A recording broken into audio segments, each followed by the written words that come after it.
Good morning. I'm so excited to be here and I'm so excited you tuned in.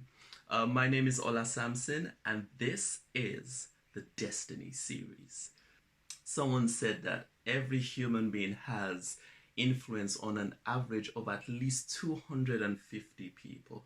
But I think if you have influence on just one person, that is such a powerful thing. I am going on straight from the book written by King Solomon, the book of Ecclesiastes, from verse 9 of chapter 1. There's so many things I can't do. I'm terrible at sports.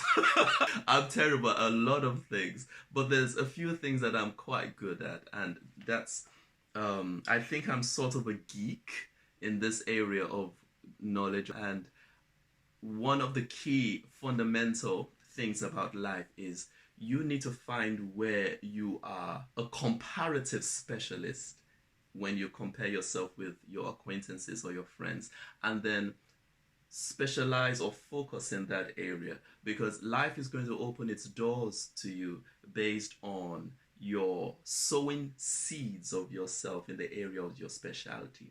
One of the teachers whom I quite respect said, find a subject area, one subject area in which you know everything you can about it. That's a wonderful piece of advice. Find one subject area in which you can qualify yourself as a specialist. And that's how to live life. So whether it's football, whether it's cooking, whether it's martial arts or bodybuilding, there should be a subject area that you as a person can say, I am a specialist in this subject area. As far as my 250 people who are connected to me would be concerned, I am the king in this area. So I consider myself king in this area. I'm not the most holy, in quotes. I'm not the most righteous. I'm not the most morally sound brain or mind you would find around. I just speak from this area because it's my area. Let's go. Chapter 1 and verse 10 of the book of Ecclesiastes, and I read it. It says, is there anything of which it may be said, see, this is new? It has already been in ancient times before us. I read it again. Is there anything of which it may be said, see, this is new? It has already been in ancient times before us. Whatever you are going through, it's not new. A prototype of it has already existed in ancient times. Whatever destiny you have been called to, it has already existed in some fashion or in some way in ancient times. If you're a Beyonce, there's a Tina Turner who already existed and blew the charts and blew the minds of people before you came on the scene. If you're a Michael Jackson, there was already a Jackie Wilson or a James Brown. If you are an O.J. Simpson, there's already I know I'm using really crazy examples that people find questionable perhaps. But if you're an O.J. Simpson, there was already a Muhammad Ali, before you came on the scene. There was already Jackie Lewis.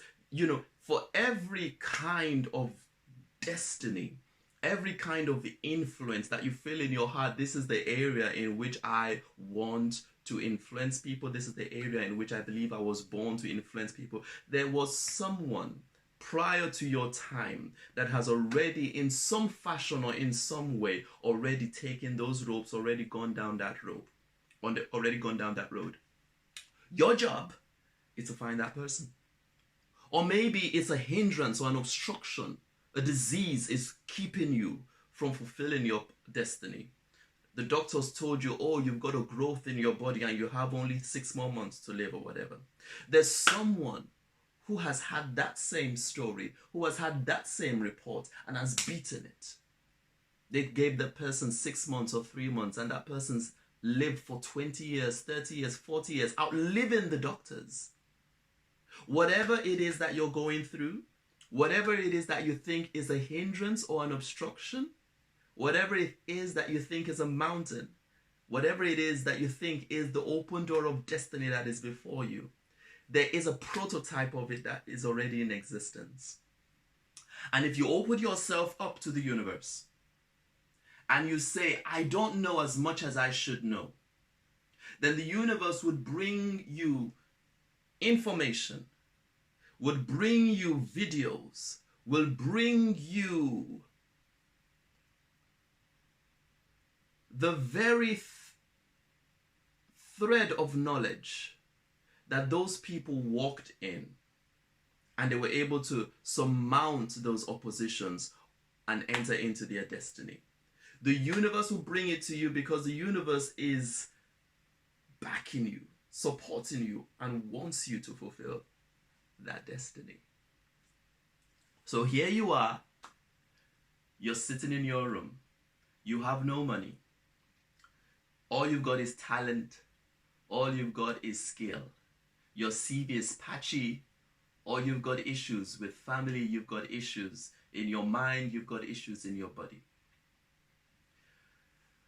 Your openness to the universe to receive the information of your prototypes is going to be registered by the universe by your ability to pursue.